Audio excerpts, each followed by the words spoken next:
And I'm Anthony Gallegos. With me is Nick Cullen. Hey everyone. And so here's Victor in action. Well, let's go back a little bit. So we'll start by going over some of Victor's powers. The first here that you're seeing, this is his ultimate. He basically can summon this storm cloud. It's called Chaos Storm, right? Chaos Storm, yeah. Mm-hmm. So this is it's a mobile area of effect spell. And basically what it does is it instantly keeps moving, but then anywhere Victor clicks or he shoots a spell, it starts moving in the direction of that.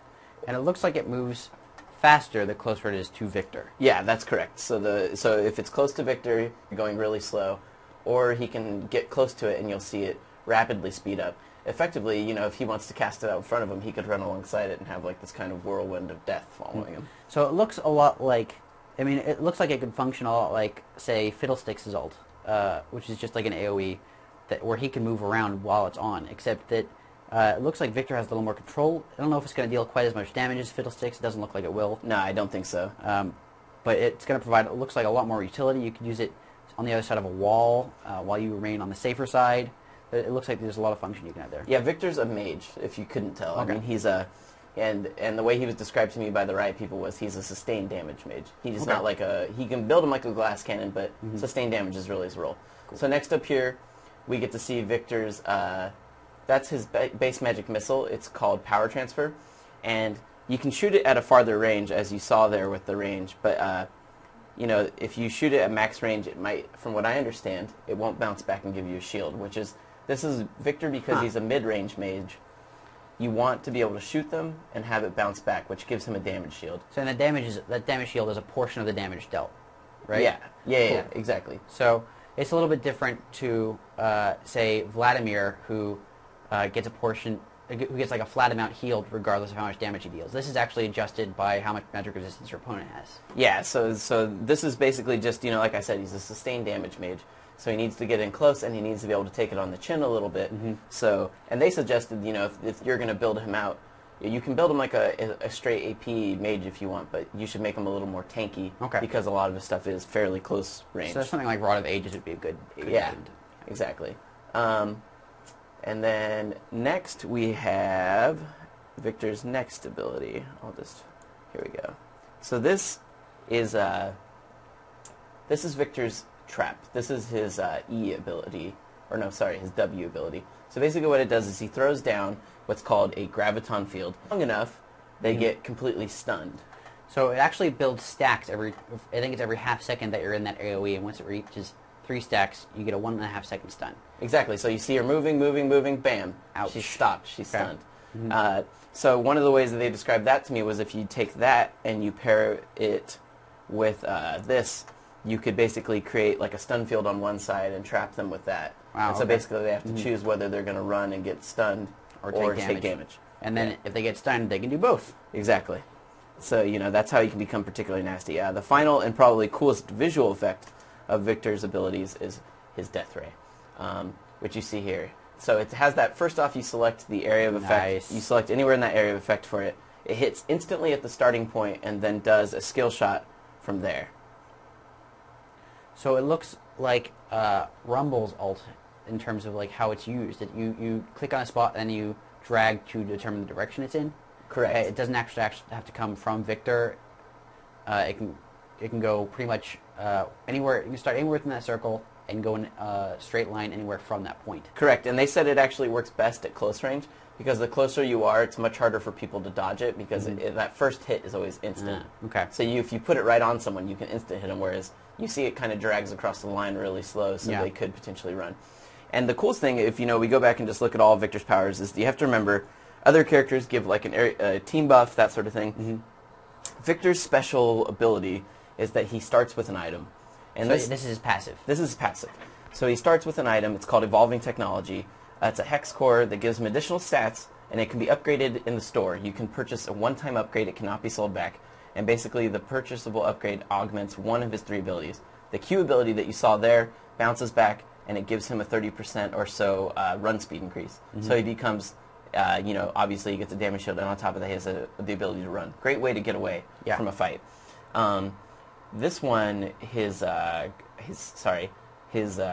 I'm spacing on what it's called. That's great. Gravity field? This graviton field, yeah. It basically greatly decreases the amount of time it takes for it to turn into a stun.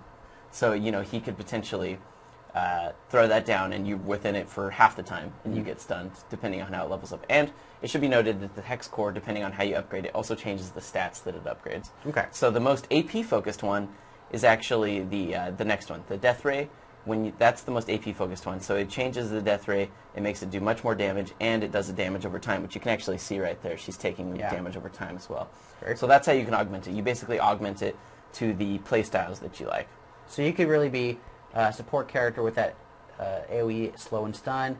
You could be a DPS caster with the Death Ray, or you can be sort of a tanky DPS with that shield absorb and get it in and out, maybe a little bit more assassin style. So this is him in action. Yes. Now I just want you to rewind it a little bit because something important just happened there.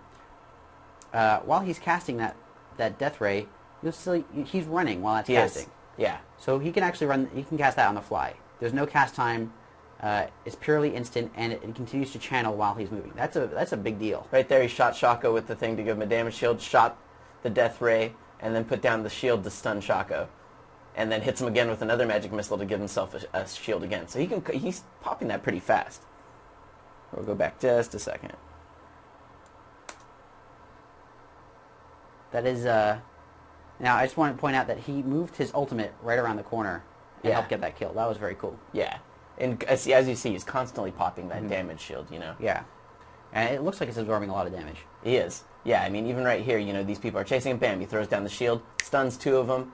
Great There's a whole team bunch support. of minions, too. Exactly, with that Death Ray. Now he's shooting, bouncing back a shield to himself. There's a lot of crowd control on that team. Yes. Yes. I mean, obviously, he makes good crowd control. Yeah.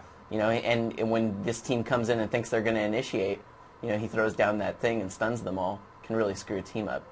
But it looks like because that AoE slow has a fairly long cooldown, if he misses that, he's pretty much without defense. His shield will take a little bit. Will absorb a little bit, but other than that, he's pretty much a free kill. Which is why you kind of need to build him a little bit more tanky. Yeah. To be able to take it on the chin a little bit. Mm-hmm. I mean, even here we see, here's some Dominion gameplay with him.